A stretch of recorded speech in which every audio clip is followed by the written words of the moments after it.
Bonjour à tous ceux qui vont regarder cette vidéo. On est aujourd'hui le 18 janvier. J'ai fait une annonce il n'y a pas très longtemps exposant le fait qu'on va déclencher prochainement un appel général à tous les Français qui souhaitent rester français, conserver leur pays. Mais maintenant, je vais vous exposer mon idée personnelle. Et ça, c'est la première fois que je vais le faire. Je vais vous exposer mes buts, ma façon de voir les choses, et c'est vous qui jugerez après. Il se trouve que, n'ayant jamais été dans la politique, j'ai quand même vécu auprès de ces gens. Donc, je les ai entendus parler, je les ai étudiés dans leur façon de vivre, dans leur façon de se comporter, et j'ai trouvé comment fonctionne la France. Et en découvrant ça, j'ai découvert beaucoup de choses et en même temps, j'ai été choqué. Ça remonte à très loin. Et j'ai écrit un beau jour un livre dans lequel j'expose le principe d'une démocratie directe, dans lequel j'expose pourquoi on est complètement manipulé et je dénonce toutes la manigance, les crimes commis par les hauts dirigeants de France. Et ça, c'était à l'époque de Chirac-Mitterrand. Ça m'a valu 3 ans de prison. Le livre n'est jamais sorti et puis je suis parti vivre à l'étranger en 94 et je suis resté en Espagne jusqu'en 2001 lorsque j'ai découvert, comme tout le monde, le soir même, je rentre et je vois à la télévision que cet attentat des Tours Jumelles qu'on attribuait à un certain Ben Laden. Et donc là, je me suis dit, bon, le fameux nouvel ordre mondial va se mettre en place, ils déclenchent leur plan. Là-dessus, je reprends un petit peu d'études internationales pour me rendre compte de ce qui se passe plus profondément que ce que je savais déjà. Et puis, j'écris à nouveau ce livre, La démosophie, qui sort en 2007 ou 2008, et dans lequel j'annonce qu'en 2020, il va y avoir le génocide mondial, que ce sera fait à travers une fausse pandémie. Voilà, tout le schéma de ce qu'on est en train de vivre, je le dénonce déjà dans cet ouvrage. Parce que j'avais eu accès à leurs plans et parce que quand on les connaît, on sait ce qui n'apparaît pas directement écrit. On le sait par exemple, dans les membres du CFR, vous avez la plupart des gens qui considèrent que tous les Noirs, tous les Asiatiques sont des races à exterminer. Et donc, ils le disent très clairement. Ce sont des acteurs principaux de toute la direction du nouvel ordre mondial et ils parlent très clairement. Ils considèrent véritablement les Asiatiques, les Noirs et tout ce qui n'est pas exactement blanc anglo-saxon, c'est des parasites sur Terre qu'il faut éliminer. Et ils n'hésitent pas à le dire clairement. Donc après, quand vous voyez plusieurs de ces gens qui ont sorti des livres, donc on peut lire, et puis qui s'expriment en public lors de leurs conférences, etc., et que tous ces gens se retrouvent unis ensemble pour mener un nouvel ordre mondial, bon, vous vous doutez tout de suite assez facilement vers quoi ça va aller. Et comme ça, pour tous les détails, y compris donc pour l'armement, pour une multitude de choses dans la vie de l'espèce humaine. Et puis, en étudiant tout cela, j'en suis arrivé à penser que le défaut de l'espèce humaine, ce qui l'empêche d'évoluer véritablement, et là il faut remonter aux origines, et vous trouverez toujours le même principe qui a animé toute la société humaine depuis qu'elle existe. Depuis, en tous les cas, les plus anciennes archives qu'on puisse retrouver en Inde, dans la première culture européenne, les Celtes, dans toutes les cultures les plus anciennes du monde, vous retrouvez ce schéma déjà en place et qui a continué jusqu'à nos jours en progressant sans arrêt, toujours dans le même sens. Et ce principe, c'est celui de la mesure, de la domination. Chacun se voit par rapport aux autres. Personne ne porte un regard sur lui-même. Et donc, à partir de là, j'ai un petit territoire, l'autre il a un grand. Je vais essayer de lui manger. Et on commence une guerre. j'ai tant de richesses, l'autre il en a encore plus, je vais essayer de lui prendre. Et toute notre société humaine a été bâtie sur ce rapport de domination. Une domination que vous retrouvez à titre insignifiant chez, par exemple, ces gens qui vont rayer une belle voiture, simplement parce qu'ils sont jaloux parce qu'un autre a une voiture qu'eux n'ont pas, et ils vont la rayer. Vous le retrouvez à l'école, dans les notes, etc. Il est bon, il a des bonnes notes. L'autre, il n'a pas des bonnes notes. Mais quel rapport, quelle réalité humaine y a-t-il là-dedans? Je connais des gens qui ont quitté l'école à 14 ans et qui écrivent mieux le français que des gens qui ont le bac aujourd'hui. Ça ne veut strictement rien dire. La volonté de faire quelque chose de bien, ça n'a pas de rapport et ça ne se mesure pas par rapport aux autres. Or, toute notre société humaine a été menée par cela et on en arrive donc à un schéma permanent de chacun qui veut dominer l'autre. Et ils veulent dominer en ayant une plus belle maison, ils veulent dominer en ayant une plus grosse voiture, ils veulent dominer, et à tous les niveaux, y compris et surtout au niveau des rapports de force. Parce que comme le seul recours de la non-intelligence, c'est la force, automatiquement, on se retrouve avec des gens qui, sans arrêt, veulent se mesurer les uns aux autres et qui veulent toujours dominer l'autre. Et dominer l'autre pour l'homme, c'est déjà plus facile parce que c'est son premier concept. L'homme domine physiquement plus facilement les enfants, les vieillards, les femmes. Alors donc déjà, c'est une compétition entre hommes pour commencer. C'est pour ça que dans toute l'histoire, vous trouvez ça en permanence.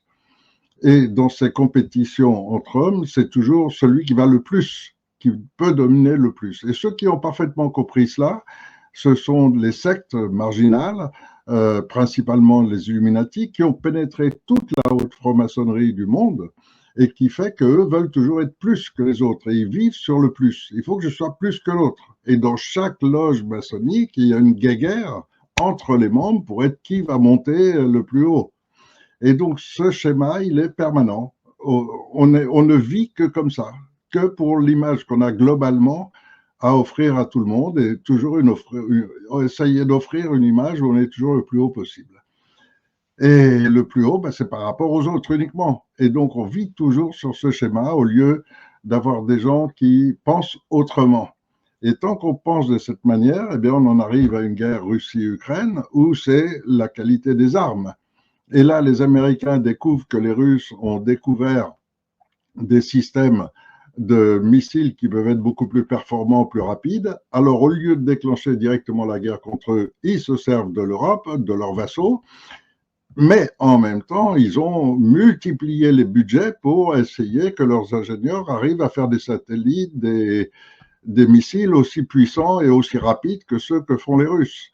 Les Chinois sont dans la même situation. Et on se retrouve aujourd'hui dans un monde qui continue toujours dans la même voie. Il faut être toujours plus que les autres, il faut toujours pouvoir dominer les autres.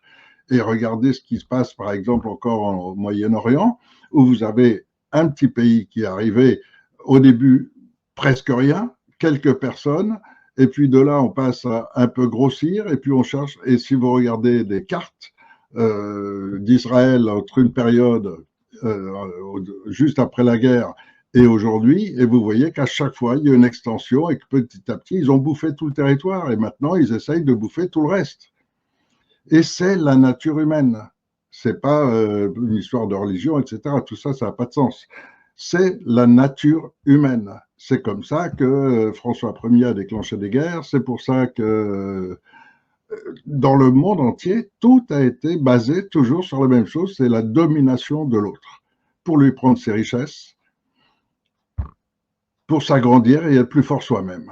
Et donc, toujours cette course au pouvoir permanente, et vous avez ensuite une multitude de proverbes de toutes sortes qui viennent dans tous les pays du monde, qui viennent toujours renforcer ce schéma et qui sont enseignés aux enfants dès le plus jeune âge.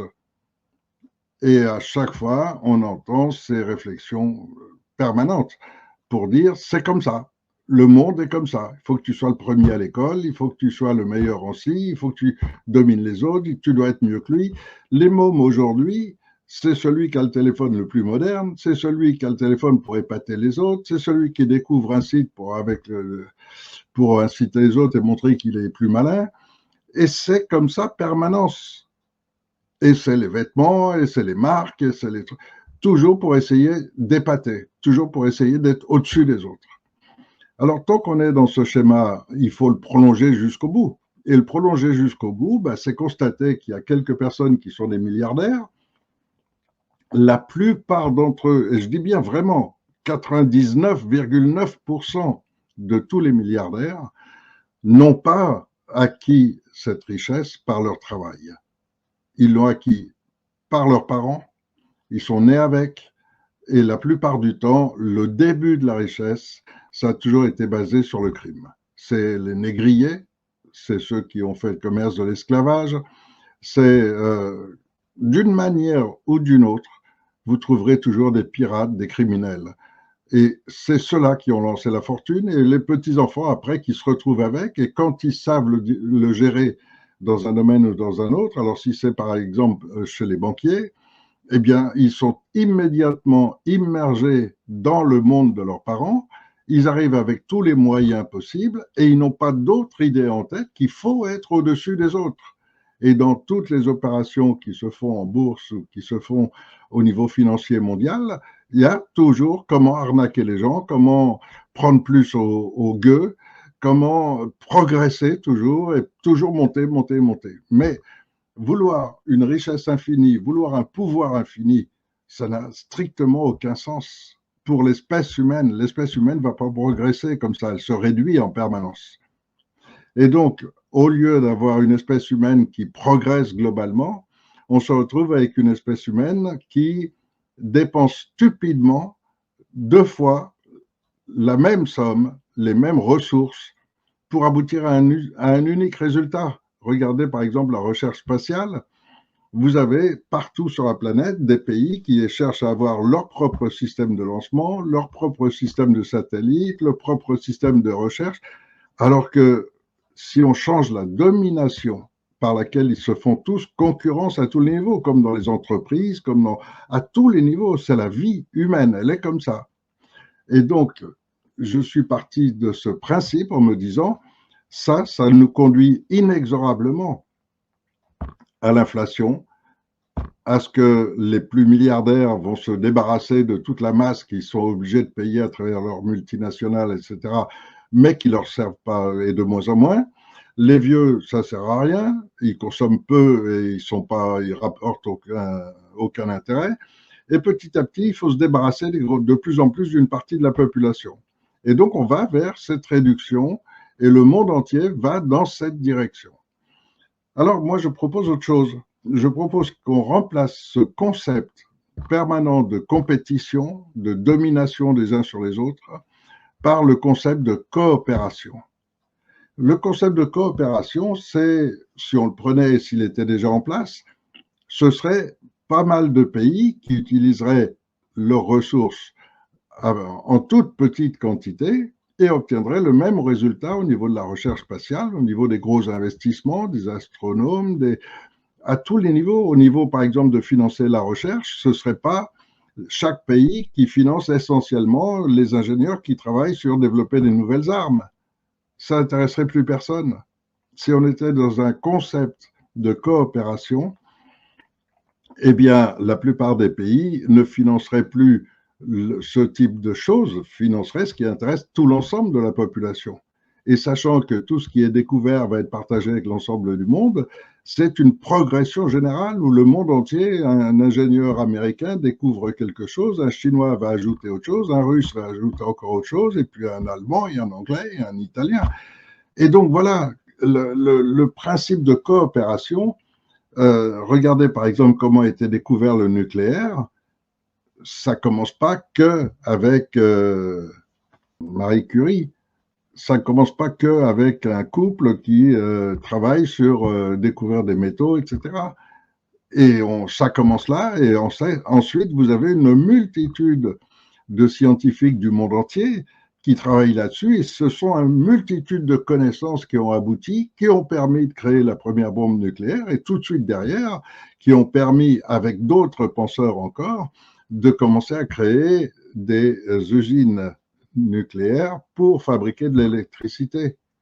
Et donc, quand on en arrive au nucléaire pour fabriquer de l'électricité, si vous regardez la totalité des gens qui ont participé à un moment ou à un autre, depuis la découverte des métaux, la découverte de la radioactivité, si vous prenez tous ces gens, vous allez en trouver de tous les pays du monde. Et quand ils coopèrent ensemble, à l'arrivée, vous avez une production d'électricité qui est la meilleure du monde, la plus écologique qui soit, et en même temps qui est aujourd'hui encore pas complètement protégée parce qu'on n'a pas laissé se développer, parce que ça n'intéresse plus personne. On a trouvé le moyen de l'avoir, et puis maintenant, ce qu'il faut, c'est consacrer la science à chercher des armes, à chercher à dominer les autres. Donc, on est en permanence dans l'erreur tant qu'on reste dans le concept uniquement de domination. En revanche, si on le remplace par un concept de coopération, alors c'est en permanence qu'aujourd'hui, on aurait déjà des vaisseaux peut-être capables de franchir des distances infiniment plus grandes. On aurait peut-être déjà trouvé comment aller visiter d'autres étoiles. On aurait peut-être trouvé comment faire que tous les gens sur Terre aient des conditions décentes de vie minimum et qu'on n'ait plus du tout ces millions de pauvres, ces millions de gens qui meurent de faim, ces millions de gens qui meurent de froid. Tout ça n'existerait plus depuis très longtemps. Et donc, je me suis attaché à ça, je me suis intéressé à cela. Alors, bon, j'ai vécu 25 ans en Espagne et donc je suis revenu en France après avoir eu une réunion avec deux philosophes avec qui on parlait comme ça en discutant et qui partagent ces idées, qui eux aussi m'ont rejoint, mais à 100%, complètement, sur le concept. Et puis, du coup, ça m'a amené à lancer une intervention internationale, c'est-à-dire à lancer une réunion internationale à laquelle ont participé des gens d'Amérique du Sud, des gens de plusieurs pays d'Europe, et de toutes ces réunions avec des gens qui, à cette époque, c'était en 2011, étaient déjà complètement informés, bien plus que ne le sont aujourd'hui ceux qui vous paraissent des gens très informés. Et aujourd'hui, ça commence. Mais grâce à ce noyau d'un certain nombre de personnes qui ont diffusé dans tous ces pays du monde toutes ces idées qu'on a mis et dont on parlait, nous, en 2011. Et tous ces gens avec moi ont conclu qu'effectivement, il fallait une révolution mondiale sur ce concept de coopération plutôt que de continuer les guerres et la domination permanente. Cette recherche de domination, elle est omniprésente, omnipermanente, et dans le monde entier aujourd'hui. Alors que le concept de coopération, tous les peuples y sont disposés. Si demain, vous prenez les objets les plus simples de votre cuisine ou de vos toilettes ou de votre salle de bain, et vous allez découvrir que à l'autre bout du monde, il y a des gens qui ont eu des idées qui sont bien meilleures, ben vous aimeriez en profiter. Et on est tous comme ça. Et on a tous cette possibilité si on établit cette coopération. Alors là-dessus, j'ai écrit la démosophie pour avertir de ce qui allait se passer et j'ai offert un schéma de démocratie directe, c'est-à-dire d'un système dans lequel toutes les idées géniales, d'où qu'elles viennent dans le monde, profitent à tout le monde, dans lequel toutes les idées, quelles qu'elles soient et dans quelque domaine que ce soit, systématiquement, ça peut être mis en place. Et donc ce principe qui a été, que j'appelle la démosophie, qui est basée sur un système totalement différent d'un système comme la République, qui lui est passé exclusivement sur le principe de domination. Or, la domination, comme elle ne se fait que par l'argent, c'est la corruption, naturellement, qui anime la République. Donc, tant qu'on est sous régime de République, ce sera systématiquement la corruption. C'est pour ça que vous avez tant de gens qui veulent rentrer dans la République, qui veulent continuer la République, qui la défendent à tout va. Parce qu'ils veulent profiter de cette corruption, ou ils en profitent déjà. Et donc, sortir complètement de ce système.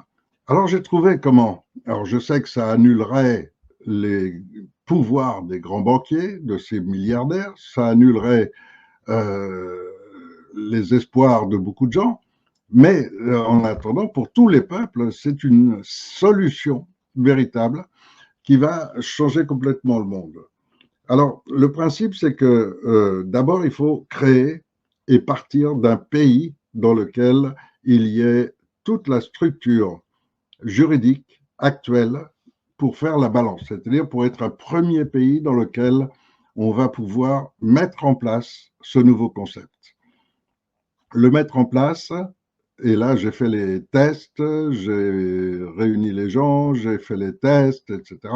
Et on a abouti qu'effectivement, en 3 mois seulement, le système pourra être en place. C'est-à-dire que dans 3 mois, la France va pouvoir être totalement gérée par son peuple, ce qui est, à mon sens, complètement logique.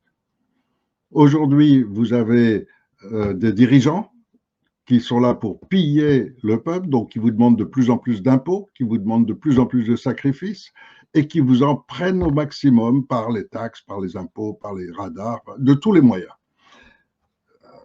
Ça, c'est la vie qui vous attend définitivement tant que vous restez dans la République. Si c'est vous-même qui dirigez, est-ce que vous allez mettre autant de radars? Est-ce que vous allez créer des radars sous forme de pièges pour piéger les gens? Est-ce que vous allez imposer le wokisme? Est-ce que vous allez vouloir que vos enfants se concentrent sur le sexe comme si c'était la partie la plus importante de l'humain? Et dès le plus jeune âge, est-ce que vous allez inciter vos enfants à la perversion sexuelle à l'âge de 5-6 ans? Sûrement pas. Et donc, il faut laisser les gens penser comme ils le veulent et exprimer tous ensemble leurs désirs. Et donc ça, c'est le principe qui va être mis en place en l'espace de 3 mois. Mais je n'ai aucun intérêt politique là-dedans. Ça ne m'intéresse pas. Contrairement à tous ces dissidents, tous, sans exception, ils ont tous un intérêt personnel. Pour moi, je voudrais bien ça. Donc, alors, on va parler de démocratie, hein, mais toujours dans la République. Parce que dans la République, je suis sûr que je vais toucher de tous les côtés. Non, tout ça, il faut annuler complètement la corruption. Et pour annuler la corruption, il ne faut pas de dirigeants.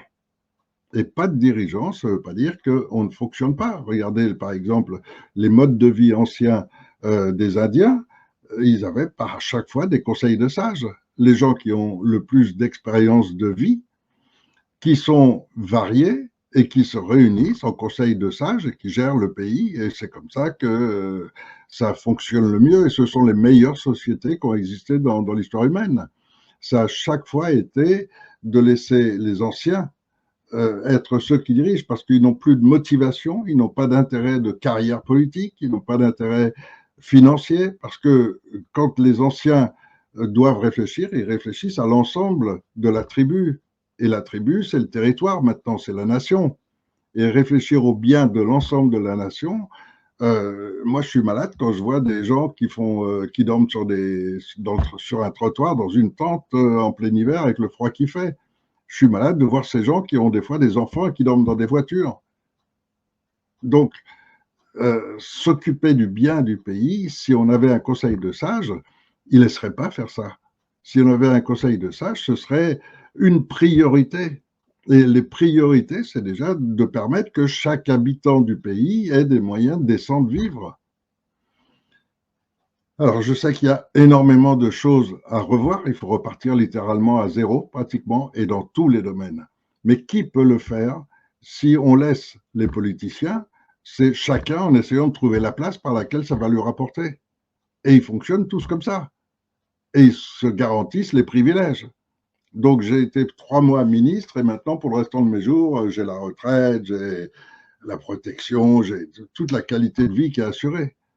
Quand vous voyez que des abrutis, mais vraiment abrutis intellectuellement, se retrouvent à pouvoir s'acheter des châteaux, des yachts, est-ce que ça, c'est vraiment l'avenir de l'humanité? Donc, je crois qu'il faut abandonner la caste oligarchique, il faut l'abandonner, les permettre qu'une nouvelle caste se crée à travers de ceux qui la produisent par leur travail, et ils n'arriveront jamais à posséder des milliards, à acheter des chaînes de télé, des trucs, des machins. La folie va s'arrêter et on va retrouver un monde sain dans lequel il n'y aura plus de malheur. Et déjà, obtenir qu'il n'y ait plus de malheur, ça va être un exemple pour le monde entier. Mais en même temps, ça va être un modèle qui fait que l'ensemble du monde va voir tout d'un coup un pays qui était totalement ridiculisé sur la scène mondiale par un Macron qui est en dessous de tout. Un pays qui était, à l'époque, il n'y a pas très longtemps, en seulement 40-50 ans, dégradé au point d'être rétrocédé derrière tout le monde, alors qu'avant, il était le modèle. Ça, c'est le résultat. Et ça va s'empirer de plus en plus si on ne réagit pas à temps. On va réagir très vite et pendant 3 mois, je vais mettre en place ce système. Et ce système n'aura pas besoin de moi parce que j'ai aucun intérêt d'abord à vivre en France, ça ne m'intéresse pas. Ensuite, j'ai aucun intérêt économique puisque de toute façon, le système lui-même fait que les anciens sont ceux qui ont le moins de besoin.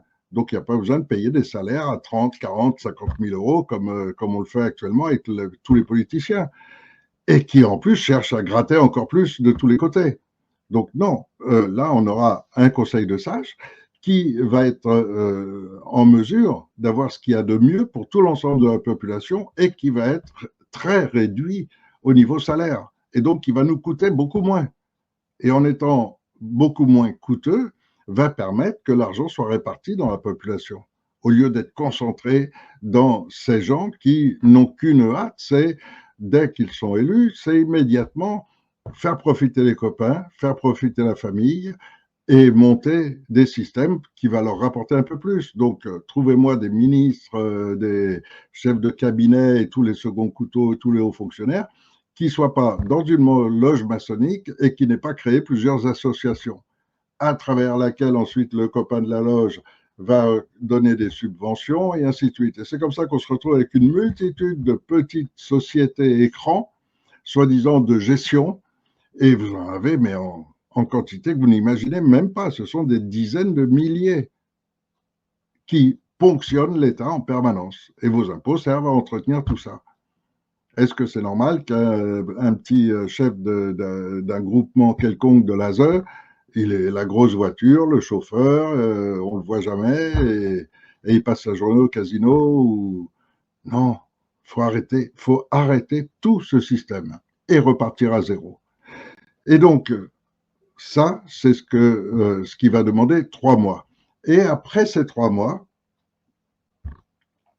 la France, ayant une position particulière à l'ONU, va permettre d'offrir au monde entier, en tous les cas à 195 nations liées à l'ONU, de leur offrir la création d'un comité éthique international qui va supplanter l'ONU, l'OMS et tous les organismes autour pour remettre de l'ordre aussi au niveau international, pour remettre de l'ordre aussi au niveau de tous ces concepts, que ce soit la médecine, que ce soit l'éducation, dans tous les domaines utiles à la société humaine. Et ce conseil éthique va être une sortie extraordinaire pour des gens, peut-être qu'il y en a qui sont sincères, qui défendent leurs vraies valeurs, des gens comme Poutine, comme Xi Jinping, comme Trump, et qui vont rejoindre ce conseil éthique, rejoindre l'idée du conseil éthique, puisque ça ne veut pas dire qu'automatiquement on est dedans. Ça veut dire que le principe d'unir des philosophes, des humanistes, des sages, choisis par leur peuple, et que tous ces peuples constituent ensemble ce comité éthique international qui aura le contrôle sur les armes, sur les brevets et sur l'énergie libre. Et à partir de ce moment-là, l'ensemble de ce conseil éthique devient l'organisation mondiale dans ce monde. Et ça permet aussi d'offrir une sortie la plus honorable qui soit à des gens comme Trump. Imaginez que Trump soit sincère dans tout ce qu'il a dit. Ça veut dire qu'il va contre les intérêts de tous ces gros milliardaires, même s'il en est un lui-même.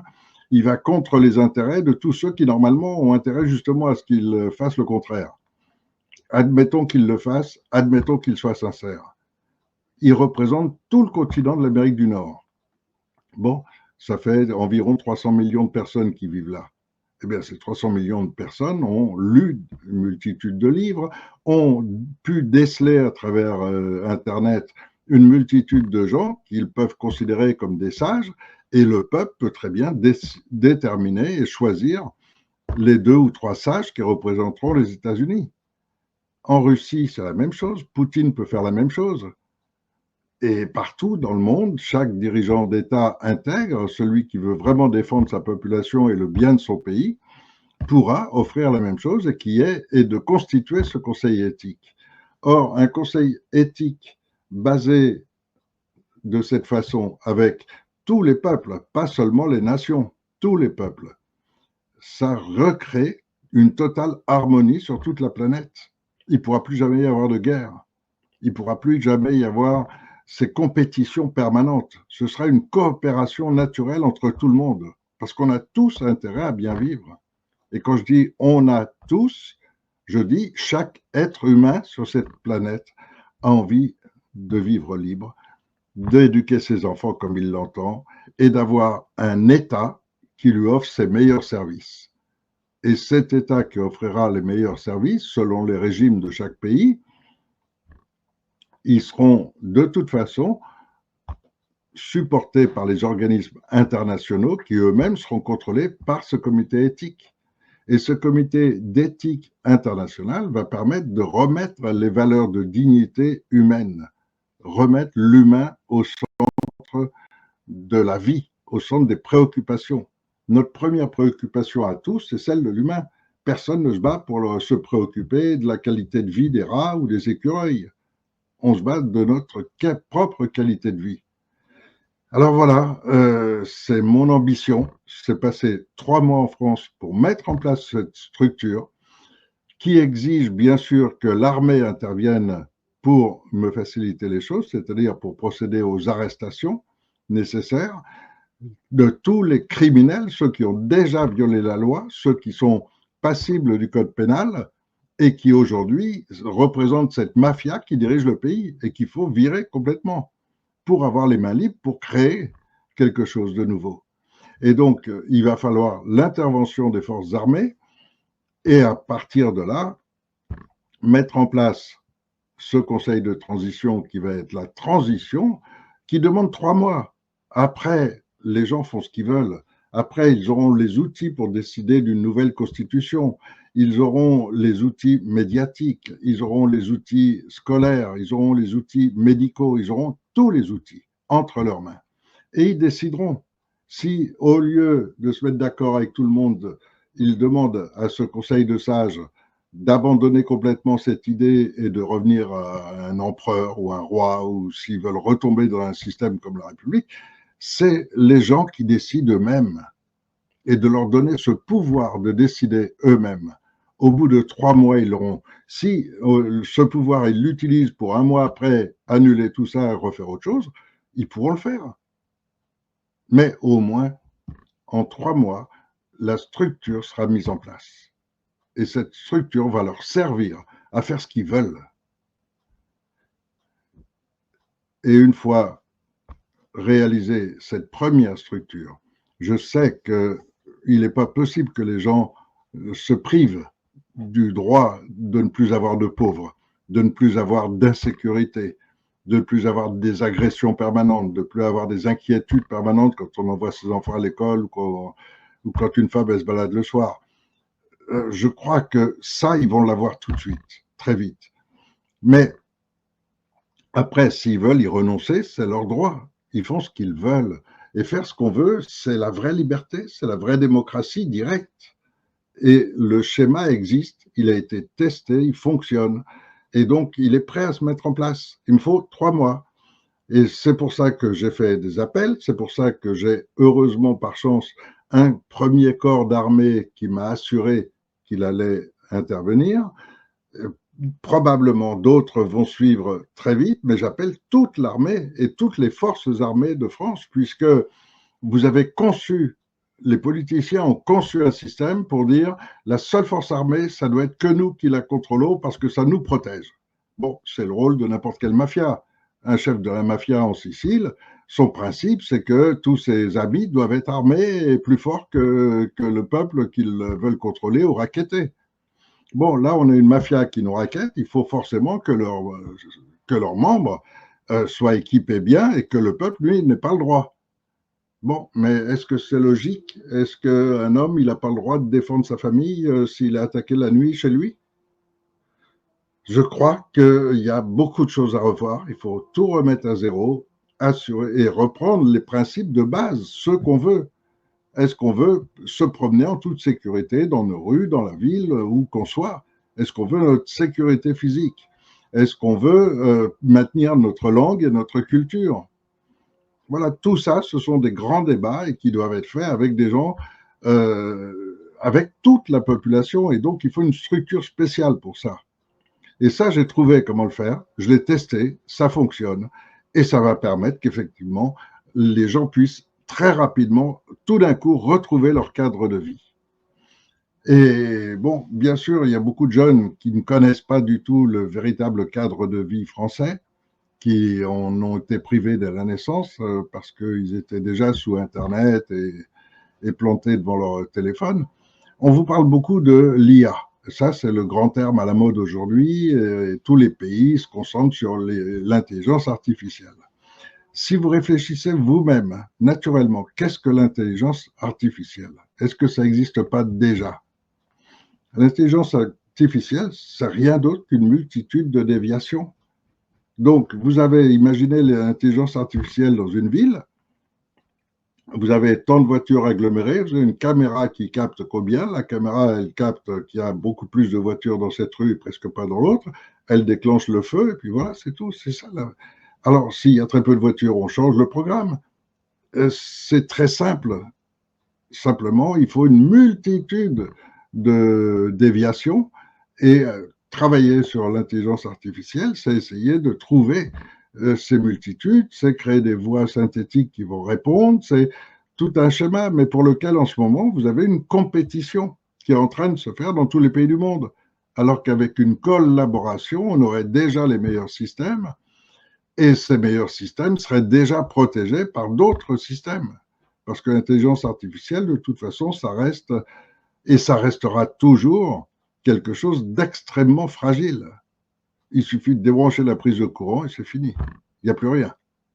Vous prenez tous les systèmes électroniques du monde aujourd'hui, vous coupez simplement l'électricité et tout est en panne, il n'y a plus rien qui fonctionne. Tout est annulé du jour au lendemain. Donc, c'est surtout pas là qu'il faut accumuler du savoir ou de la connaissance.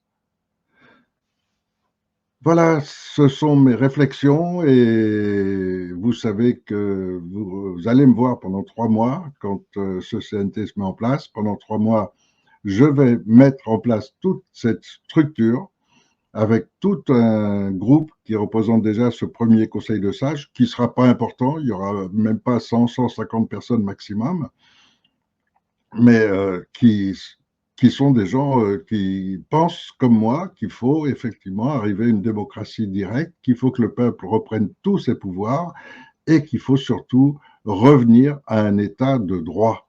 Or, à partir du moment où toutes les lois ont été violées depuis Maastricht, c'est une violation que la République oppose au fondement de la France. Et le fondement, la fondation de la France, c'est la Déclaration des droits de l'homme et du citoyen.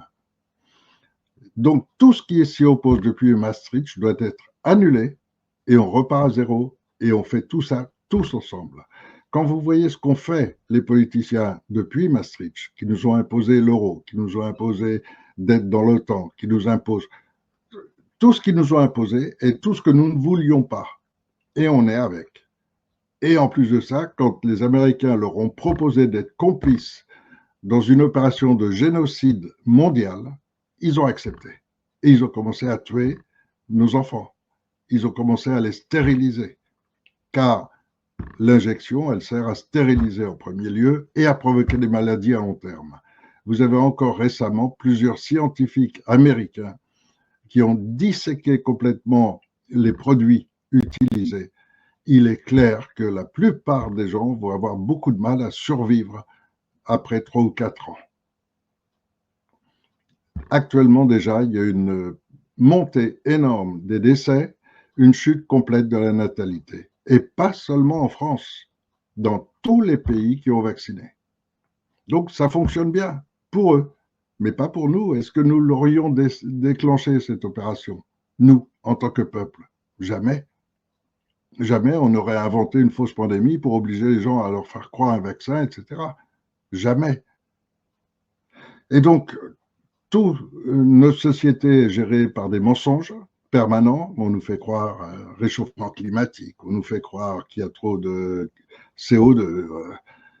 Tout ça, ce ne sont que des mensonges. Et par contre, les vérités sont cachées. Parmi ces vérités, il y a le meurtre global du monde végétal, animal, donc qui nous inclut aussi, et de toute la Terre, par tous ces produits qui s'appellent cides. Cides, ça veut dire tuer. Herbicides, pesticides, etc.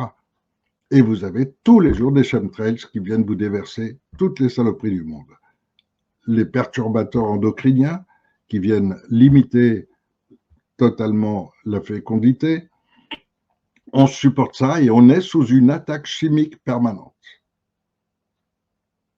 Et c'est là où un comité éthique international ne permettrait pas cela. Ne permettrait pas le lancement de fausses pandémies, de mensonges permanents et pourrait les rectifier à chaque fois. Pourvu que tous les peuples du monde soient associés à travers au moins ce concept qui serait basé sur l'éthique et l'humanisme. Défendre l'humain, remettre l'homme au centre du monde, de notre terre. Voilà, j'essaye de définir un peu ma position et je vous rappelle que vous avez énormément de gens qui regardent mes travaux depuis 10-15 ans, qui petit à petit en prennent une partie et se présentent avec, et essayent de les présenter comme si ça venait d'eux. Vous avez énormément de gens qui essayent de plagier tout ce que je fais, et tout ça uniquement pour leur petit ego, c'est-à-dire c'est moi qui veux la place. Mais quelle place? Moi, j'ai aucune place. Je vais travailler pendant 3 mois. Pendant 3 mois, je vais faire que travailler pour mettre en place cette structure dans laquelle je ne serai pas. Je l'ai toujours dit. Et donc, il n'y a pas de place à prendre. Et une vraie démocratie directe, c'est comme ça, il n'y aura jamais de place à prendre. Il y aura des anciens qui géreront la France avec des intérêts minimes et qui n'auront aucun intérêt particulier. Il n'y a pas un seul d'entre eux qui pourra essayer de faire monter son fils ou son cousin ou faire privilégier quelqu'un. Ça deviendra impossible. Et s'il y en a un qui essayait, il pourrait être viré à l'instant même. Donc voilà, je crois que j'essaye de définir ma position. Je suis de nationalité française.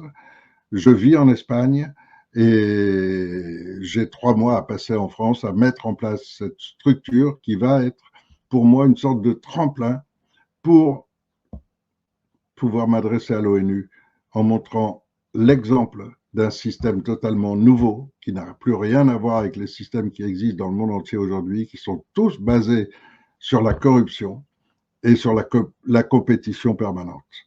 Et donc voilà,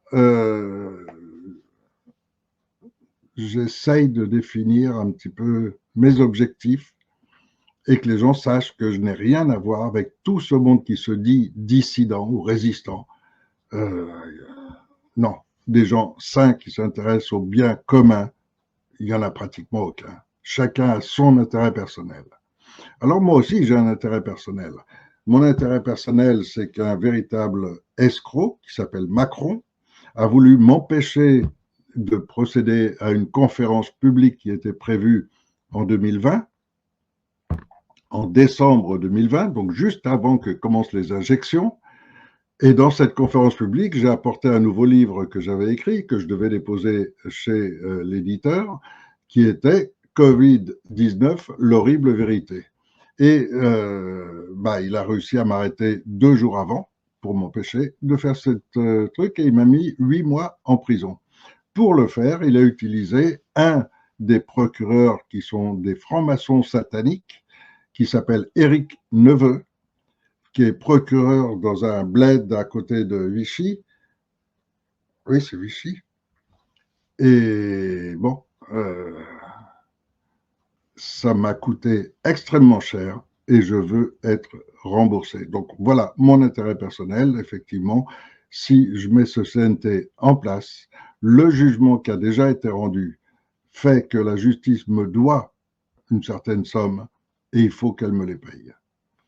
Bon, en dehors de ça, j'ai pas d'autre intérêt et surtout pas, contrairement à tous ces dissidents, j'ai aucune place pour mon futur parce que j'ai pas de futur. J'ai 3 mois à faire là et je repars. Voilà pourquoi je suis venu en France et j'espère très bientôt cette mise en place par l'armée d'un terrain vierge pour qu'on puisse tous ensemble reconstruire notre pays. Et pour ça, il faut d'abord remettre en place l'état de droit. L'état de droit, c'est la déclaration des droits de l'homme et du citoyen, puisque la Constitution a été annulée depuis Maastricht. Et donc, comme il n'y a pas de constitution légale, c'est-à-dire le règlement que les politiciens déterminent entre eux pour savoir comment gérer le pays, qui est d'ailleurs catastrophique, il n'y a plus. Donc, on n'a plus que cette déclaration des droits de l'homme et des citoyens et un code pénal qui punit ceux qui font du mal à la nation. Alors, il faut que l'armée intervienne, arrête ces gens et les fasse passer devant les tribunaux. Dès qu'ils le font, je mets en place ce Conseil national de transition et dans 3 mois, et dès maintenant, dès le départ, c'est un conseil de sages qui va gérer le pays tout de suite.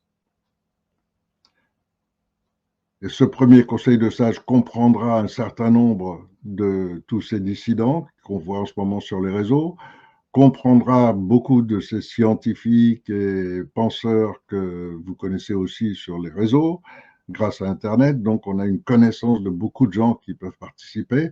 Je ne vais citer aucun nom pour l'instant, mais bien sûr, dès le premier jour, tous ces gens seront avec moi et ceux que je n'ai pas encore contactés le seront dans les 2 jours qui suivent. Et donc, tous ces gens ensemble représenteront le premier conseil de sages qui va gérer le pays. Après, moi, pendant ce temps-là, je vais pouvoir mettre en place la structure pour faire fonctionner ce conseil des sages, mais surtout mettre en place cette démocratie directe qui fait que le peuple sera au-dessus de ce conseil des sages. Car le concept qui a été complètement oublié par beaucoup de gens, c'est qu'un gouvernement est au service du peuple et non pas le contraire. Or, aujourd'hui, on est dans le contraire. Aujourd'hui, le gouvernement s'estime au-dessus, prend des décisions au-dessus. La retraite, on va vous la reculer. Non, c'est quoi ça? C'est le peuple qui doit décider, c'est le peuple qui doit donner des ordres au Conseil des sages et le Conseil des sages doit appliquer les ordres du peuple. Et donc, c'est une structure totalement différente du système actuel, mais que je peux mettre en place en moins de 3 mois. Et donc, c'est ce que je vais faire pendant que ce Conseil des sages assurera la gestion de la France. Voilà, j'ai essayé de me définir, que les gens me connaissent un peu plus. Il n'y a pas beaucoup d'autres détails, l'âge, le truc. Voilà, j'ai toujours été jeune et je suis toujours aussi jeune et je vais l'être jusqu'à la fin. Mais avant tout, je suis opiniâtre. Et donc, quand je crois en quelque chose, et je crois que là, la France est sur le point de disparaître dans le giron européen, je crois que les fous qui sont à ce moment au pouvoir à vouloir à tout prix nous imposer leur wokisme, nous imposer leur satanisme, je crois que ça, c'est pas l'avenir de l'humanité. Et donc, je veux surtout pas entrer dans leur schéma et je propose un schéma sain, vertueux. À la place du crime, je voudrais de la vertu. À la place d'une mafia criminelle qui dirige le pays, je voudrais des humanistes sages. Voilà, vous savez tout.